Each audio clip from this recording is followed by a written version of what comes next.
রিজিক আপনাকে সারপ্রাইজ দেবে সবসময়। রিজিক নিয়ে কখনো টেনশন করবেন না।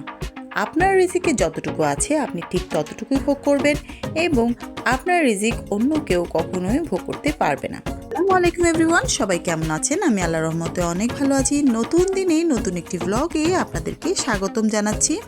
সকাল সকাল বড় মেয়েকে নিয়ে আসলাম এক্সাম দেওয়াতে। তো যেহেতু ওর আজকে এক্সামের টাইমটা একটু চেঞ্জ করেছে, সেটা আমরা আগে থেকে জানতাম না। জাস্ট সকালে জানার পর ওকে নিয়ে দ্রুত ওর এক্সাম দেওয়াতে নিয়ে আসলাম। সাথে আমার ছোট বেবিটাকেও নিয়ে এসেছিলাম যাতে ও বসে এখানে একটু খেলাধুলা করতে পারে। এই হচ্ছে আমার মেয়ের স্কুল কম্পাউন্ড, আপনাদের সাথে একটু শেয়ার করলাম। আমি বাইরে ওয়েট করছিলাম বলে আমার জন্য চলে আসলো চা।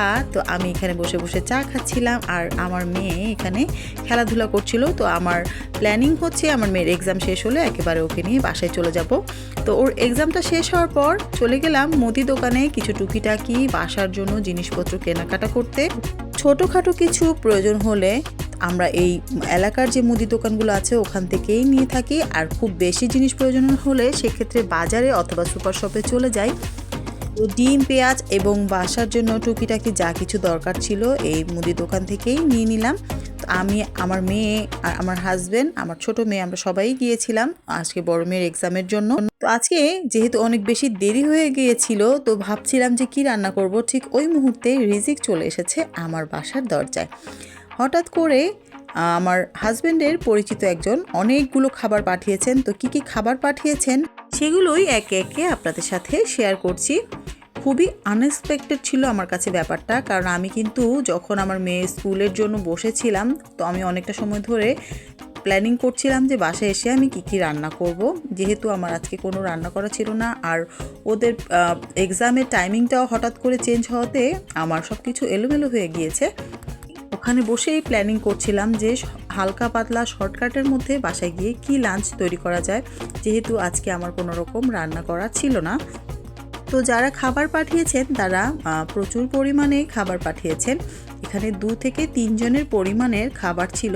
তো যাই হোক, এগুলো সবগুলো আনবক্সিং করছিলাম এবং আপনাদের সাথে শেয়ার করছিলাম তারা কি খাবার আমাদের জন্য পাঠিয়েছে। আমি অনেক বেশি অবাক হয়েছি এবং খুশি হয়েছিলাম খাবারগুলো দেখে, কারণ আমি যেহেতু সকাল থেকে অনেক বেশি টেনশন করছিলাম যে আমার রান্নার টাইমিংটা একটু চেঞ্জ হয়ে গেছে এবং আমার তেমন কিছু রান্না করার ছিল না। তো কি করব বাসায় এসে। তো যাই হোক, আলহামদুলিল্লাহ আল্লাহ আমাদের জন্য সুন্দর একটি রিজিকের ব্যবস্থা করে দিয়েছেন। একে একে সবগুলো খাবার আনপ্যাক করে খাবারগুলোকে একটু গরম করে নিয়েছিলাম। আর এখানে যেহেতু রাইসের কোয়ান্টিটিটা একটু কম ছিল আর আমরা যেহেতু 5 জন মানুষ, তো ভাবলাম যে কিছুটা পোলাও বসিয়ে দিই, তাহলে এই খাবারটার সাথে আমরা এটা শেয়ার করে খেতে পারবো। আমি অন্য চুলাতে পোলাও বসিয়ে দিয়েছিলাম যাতে করে আমরা এই খাবারটার সাথে এটাকে শেয়ার করে খেতে পারি। আর কিছু ডিম সেদ্ধ করে নিয়েছিলাম, তো এই খাবারটা যেন আমরা প্রপারলি 5 জনই সুন্দর মতন খেতে পারি। সাথে আমি তৈরি করে নিয়েছিলাম কিছুটা পাকোড়া, যেহেতু আমার বাসায় ভাজা পোড়া খাবার খুব বেশি খাওয়া হয় এবং ওরা খুব পছন্দ করে খায়।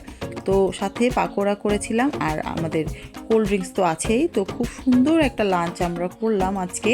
আর আমার রিজিকে কি ছিল, আর আলহামদুলিল্লাহ আল্লাহ আমার রিজিকে কি রেখেছেন তো দেখতেই পেলেন। কখনো রিজিক নিয়ে হতাশ হবেন না।